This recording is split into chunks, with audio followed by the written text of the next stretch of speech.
SCO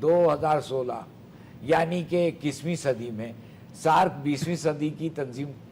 ختم ہو سکتی ہے, نئی تنظیم SCO آ گئی ہے, ہم اس میں شریک ہیں, ہم اس کے ممبر بن چکے ہیں, ہم کو تو اب SCO کی طرف دیکھنا چاہیے. بالکل, یہ شنگھائی کوآپریشن یہ ایک اچھا متبادل ہو سکتا ہے. معین بھٹو صاحب, یہ ایک بڑا اہم فیصلہ ہوگا اگر سارک کے مستقبل کے حوالے سے فیصلہ کرنے طور پہ سارک ممالک کے نمائندہ جو حکومتیں ہیں, اور یہ ایک سیاسی فیصلہ ہوگا. کیا ہماری سیاسی حکومت کوئی ایسا فیصلہ کرنے کے لیے تیار ہے؟ اب آپ کے سرتاج عزیز صاحب نے کہا ابھی کچھ ہی دیر پہلے کہ اگر بھارت نے پانی بند کیا پاکستان کا تو یہ ایک اعلان جنگ ہوگا. اب سارک جس کا سمٹ نومبر میں ہونے جا رہا ہے, ہم علاقائی تعاون کی بات کر رہے ہیں اور بھارت ہمارے پانی بند کرنے کی بات کر رہا ہے, تو کیا یہ ممکن نہیں کہ ہمارے سیاسی نمائندے اور ہماری حکومتیں کم از کم سارک کے حوالے سے نومبر میں اس طرح کا کوئی اجلاس نہ رکھیں کہ جس میں کوئی آنے کو تیار نہ ہو؟ دیکھیں جی, سارک کوئی ایسا ایمبیسڈر صاحب نے جیسے فرمایا کہ کوئی اس کی میں نہیں سمجھتا کہ کوئی اتنی کنٹریبیوشن بھی ہے کہ سارک کے قائم رہنے سے یا نہ رہنے سے اب تک اگر ہم اوور آل اس کو انالائز کریں تو سارک نے اب تک کیا کیا ہے, اور اگر انڈر دی سرکمسٹانسز جیسے انڈیا اور پاکستان کی اتنی اب ٹینشن کریٹ ہو چکی ہے, اگر انڈیا اس میں شامل نہ بھی ہو, سارک میں نہ بھی آئے, سارک کانفرنس نہ بھی ہو, تو اس کا کوئی ایسا کوئی میں نہیں سمجھتا کہ کوئی نقصان یا کوئی نفع اگر ہونے سارک والا ہے. کانفرنس نومبر میں پاکستان میں نہیں ہو رہی تو اگلے سال جہاں ہوگی بھارت میں ہوتی ہے تو پاکستان میں نہیں جائے گا, تو کیا ایسے سارک آٹومیٹکلی یہ تو ہو جائے گا. اس میں آپ یہ کہ جہاں تک بنگلہ دیش کا تعلق ہے, میں تو سمجھتا ہوں کہ بنگلہ دیش نے اپنی آئیڈینٹی ختم کر لی ہے. ان کی تو پتہ نہیں ساورینٹی بھی ہے یا نہیں ہے, بھارت کی ایک سیٹلائٹ سٹیٹ بن چکا ہے. بھارت کی آپ یہ سمجھتے ہیں کہ ان کا ایک وہ ایک حصہ ہے, وہ ان اناؤنسڈ, بلکہ وہ تو نریندر مودی کے ساتھ زیادہ ہیں اور بھارت کے ساتھ کم ہیں شاید. بنگلہ دیش اپنی اس پالیسی سے میں سمجھتا ہوں کہ اپنی وہ اوور آل ساورینٹی بھی ختم کر رہا ہے اور اپنی اوور آل اس کی آئیڈینٹی بھی ختم ہو رہی ہے. لیکن اگر سارک کانفرنس میں بنگلہ دیش انڈیا کے کہنے پہ نہیں آتا تو پاکستان کا ایسا نقصان نہیں ہو, یہ تو اوور آل تمام. مگر بھٹو صاحب دیکھیں, آپ کے جو سیاسی لیڈر ہیں میاں محمد نواز شریف صاحب, وہ جب لاہور ڈکلیریشن کر رہے تھے تو ان کے ذہن میں خاکہ تھا کہ بھارت کے ساتھ تمام مسائل کے باوجود معاشی تعلقات ہونے چاہیے, علاقائی سطح پہ معیشت کو بہتر بنانے کے لیے, عوام کی قسمت اچھی کرنے کے لیے ان بڑے ممالک کو آپس میں تجارت بھی کرنی چاہیے. اس وقت تو یہ ذہن میں خاکہ تھا آپ کے لیڈر کے, جب وہ 1999 میں لاہور ڈکلیریشن ہوئی, واجپئی صاحب بھی آئے, اور یہ سارک اس کے لیے ایک بہترین فریم ورک تھا. اگر آپ اب اس سارک کو ختم کرتے ہیں تو پھر اس کا مطلب ہے بھارت کے ساتھ تجارت اور معیشت کے حوالے سے وہ آپشن بھی ختم. دیکھیں, سارک کو ہم نہیں ختم کر رہے, یہ تو خود بھارت ختم کر رہا ہے نا. اگر بھارت ختم کر رہا ہے, یہ اوور آل اصل میں یہ ایک چیز نہیں ہے, اس کے پیچھے ایمبیسڈر صاحب سمجھتے ہیں, آپ سمجھتے ہیں کہ ایک اوور آل جو سیناریو ہے پوری دنیا میں, یہ اس کا میں سمجھتا ہوں یہ بھی ایک حصہ ہے کہ بھارت اب جو ہے اس کا جھکاؤ اب جب امریکہ کی طرف ہے, تو میں اپنے طور پہ, میں کوئی ایکسپرٹ کے طور پہ بات نہیں کر رہا ہوں, میں اپنی ایک ذاتی رائے دینا چاہتا ہوں, نہ یہ حکومت کے بھی آپ پہ کوئی میری سٹیٹمنٹ ہے. میرے خیال کے مطابق اب بھارت جو ہے نا وہ امریکہ کی طرف اس کا اتنا جھکاؤ ہو گیا کہ اس کی اب پشت بنائی کہہ لیں کہ امریکہ کر رہے ہیں, وہ امریکہ کی دی ہوئی پالیسی پہ اب نئے اتحاد بھی بن رہے ہیں, روسی فوجیں پاکستان میں, امریکی فوجیں بھارت میں مشقیں کر رہی ہیں. آج تک جس کی پشت پائی امریکہ نے کی ہے اس کے ساتھ کبھی خیر گزری نہیں ہے. بھارت کو مشورہ دے رہے ہیں. بٹ ایک چھوٹی سی بریک لیتے ہیں, بریک کے بعد ہم بات کریں گے جنرل ریٹائرڈ خالد نعیم لودھی سے کہ آخر بھارت اگر دریاؤں کے پانی. میرے ساتھ موجود ہیں لیفٹیننٹ جنرل ریٹائرڈ خالد نعیم لودھی صاحب. جنرل صاحب یہ بتائیں, کہا جا رہا ہے سرتاج عزیز صاحب کی طرف سے کہ یہ ایک اعلان جنگ ہوگا اگر بھارت نے پاکستان کے دریاؤں کے پانی پر رکاوٹ ڈالی, تو یہ اعلان جنگ تو بھارت بہت پہلے سے نہیں کر چکا, اور ہم ورلڈ بینک میں دوڑتے پھر رہے ہیں کہ کوئی ٹرائبونل بنایا جائے, اور یہ جو ڈیم پاکستان کے دریاؤں پہ بنائے جا رہے ہیں بھارت کے اندر, نیلم کے دریا پہ اور چناب پر, تو ان ڈیموں کے خلاف تو ہم پہلے ہی ورلڈ بینک میں, تو یہ کیا اعلان جنگ بہت پہلے بھارت نہیں کر چکا, تو اس پہ ہم نے کیا کیا؟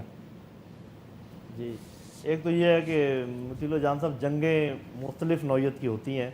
اور ایک قسم کی جنگ تو اس سے بھی زیادہ اس نے ہمارے اوپر مسلط کی ہوئی ہے، جس کو آپ 4th generation 5th generation warfare کہتے ہیں، جو ہمارے ملک کے اندر وہ انتشار پھیلانے کی کوشش کر رہا ہے، وہ ایک الگ بات ہے۔ آپ جو پانی کی بات کر رہے ہیں اس میں کوئی شک نہیں کہ یہ بھی ایک اور نوعیت کی جنگ ہے، اور یہ بھی آپ درست کہہ رہے ہیں کہ اس کا کچھ حصہ پہلے سے ہمارے اوپر مسلط کیا ہوا ہے، لیکن میرا خیال اب ضرورت 2 باتوں کی ہے۔ ایک تو یہ کہ قوم بہت زیادہ ایک دم تذبذب کا شکار نہ ہو، بلکہ کسی ٹیکنیکل ایکسپرٹ کو ٹی وی پہ آپ ہی بلائیں، میں خود بھی انجینئر ہوں، وہ بتائے کہ وہ ہمارا کتنا پانی بند کر سکتے ہیں۔ مثلا ہمیں پتہ ہونا چاہیے کہ دریائے کابل ان کے کنٹرول میں نہیں ہے، جس میں انڈس کا میجر پانی آتا ہے، چناب کی کچھ ٹریبیوٹریز ان کے کنٹرول میں نہیں ہے، اور سیلاب کے زمانے میں بہت سارا پانی وہ کنٹرول نہیں کر پائیں گے،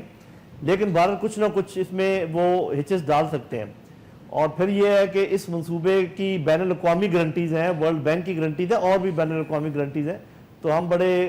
ہمارا اخلاقی طور پہ بڑا مضبوط گراؤنڈ ہوگا اگر ہم اس کی کوئی شکایت کریں گے۔ مگر جنرل صاحب یہ جو ایک تاثر ہے کہ وہ سلو پائزننگ کر رہے ہیں، وہ جس طریقے سے انہوں نے ہمارے دریاؤں پہ ڈیم بنا لیے ہیں، کچھ بن بھی چکے ہیں، اس کے اوپر تو ہمارے جو یہاں پہ فیصلہ ساز تھے جماعت علی شاہ صاحب،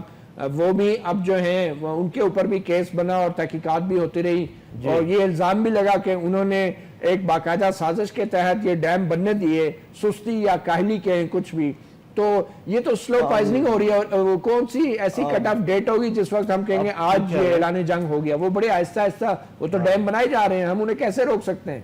صحیح کہہ رہے ہیں، اسلامی ٹیکٹکس اس کو کہتے ہیں، اور وہ جماعت علی صاحب پر جو الزام ہے پتہ نہیں وہ ثابت ہوتا ہے یا نہیں، مجھے اس کا کوئی زیادہ علم نہیں ہے، لیکن میں یہ کہنا چاہتا ہوں کہ دیکھیں جب آپ حالات خراب کرتے ہیں اپنے پڑوسی ممالک کے ساتھ تو ان کے پاس بھی کچھ آپشنز ہوتے ہیں۔ صاف ظاہر ہے کہ ہم پانی الٹا تو نہیں چلا سکتے، ہم شاید اس نوعیت کی جنگ نہ کر سکے، لیکن کیا ہمارے پاس اور آپشنز نہیں ہیں؟ کیا ہم بہت سارے اور محاذ نہیں کھول سکتے جن کا میں ذکر کرنا ضروری نہیں سمجھتا، جو ان کے اسٹریٹجسٹ ہیں وہ سمجھتے ہیں، وہ کہ ہمارے اس پر امتحان نہ لیں، ہم نہیں جی، وہ جب کھولیں گے تو پھر ان کو سمجھ آ جائے گی، وہ کھلے ہوئے نہیں ہیں، یہ ان کی غلط فہمی ہے۔ جو کچھ یہ تمام ڈرامہ جو میرا اپنا انالیسز ہے وہ یہ ہے کہ یہ صرف 2 کام کے لیے سارا یہ ہائپ کریٹ کی جا رہی ہے۔ ایک تو یہ تاکہ وہ جو مظلوم کشمیری ہیں جو اپنے حق خود ارادیت کے لیے اب جد و جہد کر رہے ہیں اور وہ بغیر آرمز اٹھائے اپنی جد و جہد کر رہے ہیں، ان کے اوپر یہ مزید ظلم کرنے کا ایک بہانہ تلاش کرنا چاہتے ہیں، اور دوسرا وہ جو آلریڈی ہمارے ساتھ اس کے اوپر پردہ ڈالنا چاہتے ہیں تاکہ ہم باقی فروئی چیزوں میں مشغول ہو جائیں اور یہ بھول جائیں کہ ہمارے ساتھ آلریڈی وہ کیا کر رہا ہے۔ تو میرا خیال جو ہمارے لوگ ہیں at the helm of affairs government میں اور اسٹریٹجسٹ، ان کو سمجھنا چاہیے کہ وہ